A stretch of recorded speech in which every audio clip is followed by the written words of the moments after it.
বড় ভূমিকম্পে কেঁপে উঠল রাজধানী। পুরান ঢাকা সহ নগরীর বিভিন্ন স্থানে কয়েকটি ভবনের ক্ষতি হয়েছে।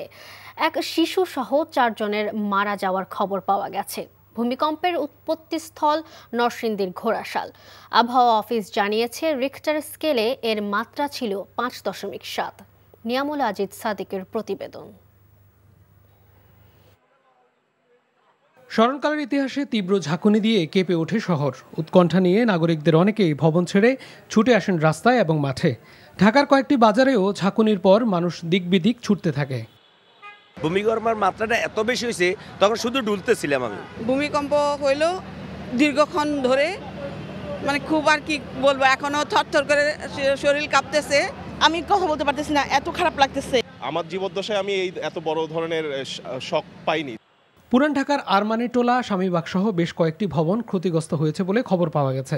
আবহাওয়া অফিস জানিয়েছে ঘোড়াশালের এই ভূমিকম্পের মাত্রা ছিল 5.7। 5.7 মাত্রা ভূমিকম্প হয়েছে। এটা ঢাকা থেকে মাত্র 13 কিলোমিটার পূর্বে। এটা ঢাকা নরসিংদীর মাধবদীতের সেন্টারটা, আর এটা 10:38:26 এটা হয়েছে। নাগরিকদের কেউ কেউ বলেন বিকল্প রাস্তা নেই অনেক ভবনের। ভূমিকম্পের সময় করণীয় বিষয়ে এখনও অনেকেই জানেন না।